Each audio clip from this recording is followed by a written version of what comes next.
Okay, I was put into confinement because an officer lied and said that she saw me kissing another girl. And it was not true. That did not happen. I would have absolutely no problem, admitting, like, okay, I shouldn't have done this. I did it. But she had it out for me and she picked on me and she wrote me up and threw me in the hole for it's called sexual misconduct is what they charge you with. You get like actual charges with inside the prison. They're not criminal charges in the court's eyes, but they are charges for the prison.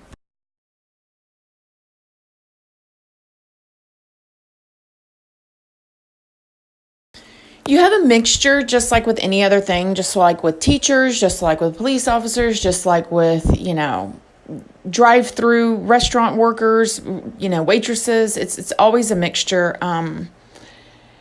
You have some that treat you like you're just a prisoner, like, and what is that? That's the way I feel like they should treat you, like, they're just doing their job. But then you have some that are really nasty and mean, and they go out of their way to make your sentence and your time even harder. So how did they treat me?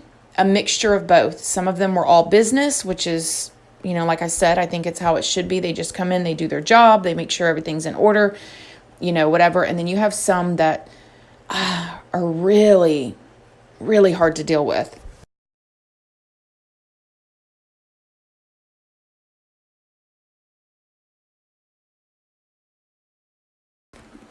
Again, there's all types of people in solitary confinement. There's people like me that are in there because of, an officer, fabricating stories because they have it out for the inmates. There are people in there that have really bad mental issues that should not even be in prison to begin with. They should be in a mental ward or somewhere like that. And those are really, really sad because it takes literally all of the mental strength that you have to get through solitary confinement. So when you put somebody in there, we're all broken, right? In prison, we are all broken. We are all vulnerable, and it's really hard for anybody. But then when you take somebody that has mental issues and put them in there, they go crazy. And then you have very dangerous people that are in solitary confinement that have to be kept away from the general population because they are a danger to themselves, others, and the officers.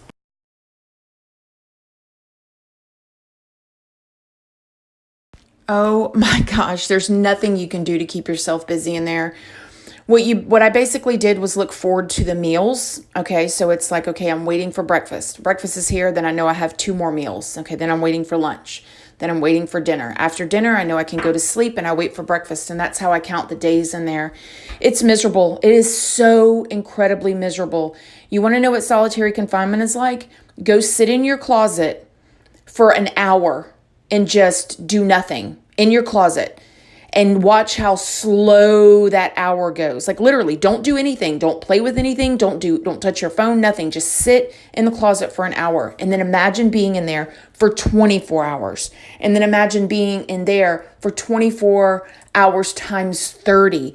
It is so torturous and like I remember being in there and just being like my memories, my regrets, my thoughts made me crazy. It was so tough, so hard. And then the thoughts of what if there's a fire? What if there's an explosion? I can't get out of here.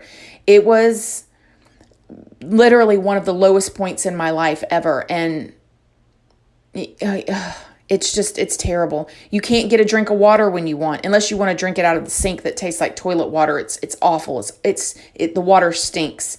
You can't, get some more toilet paper if you need it. You can't get pads if you need them. You have to wait for everything. And it's just, and then you hear all of the banging and the screaming and people being wrestled to the ground and handcuffs. And that's the only thing you can hear. And it's a nightmare.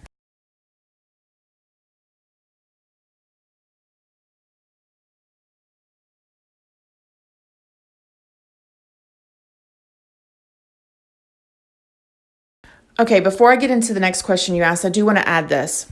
I do think that solitary confinement is necessary for certain people. Okay, there are people that literally will kill you. Okay, and they will kill officers. There are murderers and, rapists and stuff like that in there, and they do need to be kept away.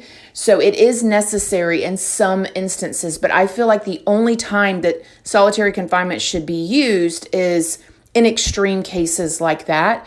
Because like I said, you're already broken down in there, and then they break you down even more, and then they release you back to the public, and you're a mental basket case.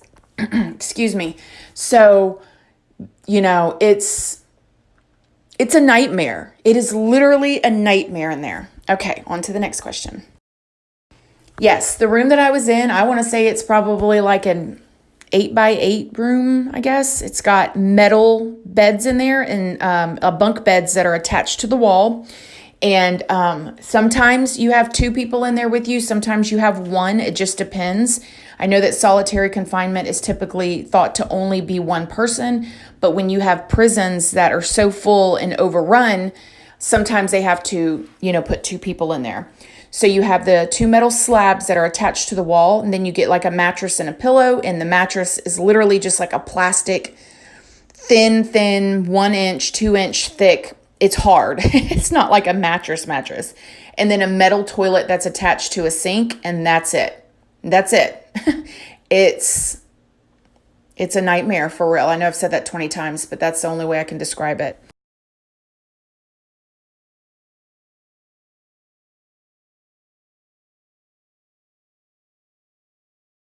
Well, I definitely have PTSD from, being in solitary confinement, in prison, period, but especially in solitary confinement. The screams, the banging, the things that I saw in there will never leave my mind. And it really messes with you too, because you have no control. And especially if you're in there for something that you did not do.